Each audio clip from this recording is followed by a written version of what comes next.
Pernah ngerasa nggak sih kalau aja kita bisa bener-bener fokus, kayaknya apa aja bisa kita capai? Tenang, Anda nggak sendirian kok. Fokus ini sering disebut sebagai meta skill, ya satu keahlian yang jadi kunci buat ngebuka semua keahlian lainnya. Nah, dalam pembahasan kali ini kita bakal bongkar tuntas ilmu di baliknya.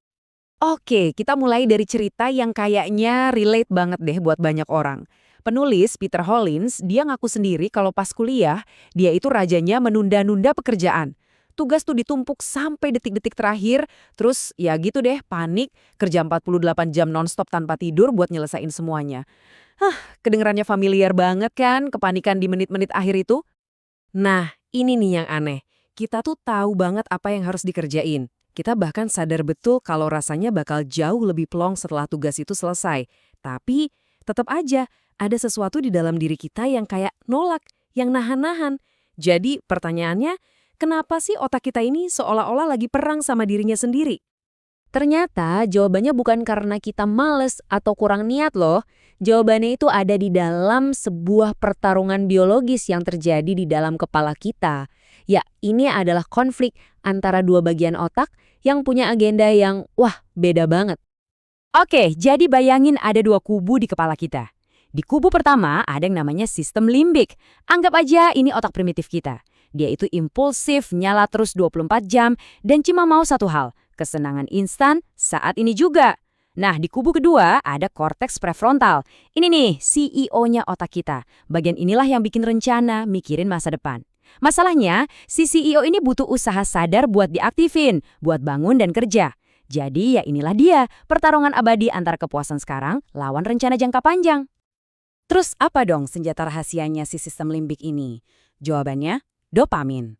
Setiap kali kita menghindar dari tugas yang berat, terus malah buka media sosial, nonton video lucu, boom, otak kita langsung kebanjiran dopamin. Nah, hadiah kimiawi inilah yang bikin menunda-nunda itu rasanya enak, dan ujung-ujungnya, secara nggak sadar kita ngelatih otak kita buat terus-terusan ngelakuin itu. Banyak dari kita mungkin mikir, gampang, akalin aja pakai multitasking. Tapi faktanya gini teman-teman, multitasking itu cuma mitos. Otak kita itu nggak didesain buat fokus kedua hal yang butuh mikir secara bersamaan. Yang sebenarnya terjadi itu, kita cuma loncat-loncat dari satu tugas ke tugas lain dengan super cepat. Dan aktivitas loncat-loncat tugas ini tuh ada biaya tersembunyinya loh, para ilmuwan nyebutnya residu perhatian. Gampangnya gini, pas Anda lagi nulis laporan, terus pindah buat ngecek email, sebagian dari fokus Anda itu masih nyangkut di laporan tadi. Nah, sisa-sisa pikiran, inilah yang bikin Anda nggak akan pernah bisa 100% fokus ke tugas yang baru. Jadi, seberapa mahal sih biaya yang harus kita bayar ini? Menurut sebuah penelitian, rata-rata butuh waktu 25 menit buat bisa balik fokus total setelah ada satu gangguan kecil aja. 25 menit. Coba deh bayangin, berapa banyak waktu yang kebuang setiap hari cuma gara-gara, cek email bentar deh, atau lihat notif sebentar ah. Oke, kita udah paham nih soal pertarungan di dalam kepala kita. Sekarang yuk kita pindah ke strategi dari luar. Gini logikanya. Kalau perang di dalam otak itu susah dimenangkan, ya udah kita kendalikan aja medan perangnya, yaitu lingkungan di sekitar kita. Tujuannya simple, kita mau bangun benteng kesendirian kita sendiri. Gimana caranya? Gampang, singkirkan semua gangguan tanpa ampun, matiin semua notifikasi. Pas kerja, buka satu tab browser aja. Kalau tiba-tiba ada pikiran aneh-aneh muncul, jangan diikutin. Tulis aja di kertas atau notepad, terus langsung balik kerja lagi. Oh iya, meja yang bersih dan minimalis juga ngebantu banget buat ngurangin gangguan visual. Ada satu trik lagi nih yang sering banget disepelekan. Alam. Serius, penelitian nunjukin kalau elemen alam sekecil apapun bisa memulihkan konsentrasi kita loh. Cuma dengan naruh tanaman hias di meja, atau kerja dekat jendela biar dapat cahaya alami, atau bahkan cuma ngambil jeda 40 detik buat lihat gambar pemandangan. Itu aja udah bisa ngembaliin fokus kita secara signifikan. Oke, lingkungan udah kita siapin. Sekarang kita perlu strateginya, senjatanya. Yuk kita bahas 3 teknik sukar ampuh yang udah terbukti secara ilmiah buat ngebangun kebiasaan fokus. Dan yang paling penting, ini bisa langsung Anda coba hari ini juga. Teknik yang pertama ini dirancang khusus buat ngatasin rintangan paling besar dari semuanya. Apa itu? Ya, memulai. Caranya simpel banget. Paksa diri Anda buat ngerjain tugas itu cuma selama 10 menit. Cuma 10 menit. Siapa sih yang nggak bisa ngerjain sesuatu selama 10 menit, ya kan? Tujuannya di sini bukan buat nyelesain tugasnya, tapi cuma buat mulai. Ini kayak hukum momentum.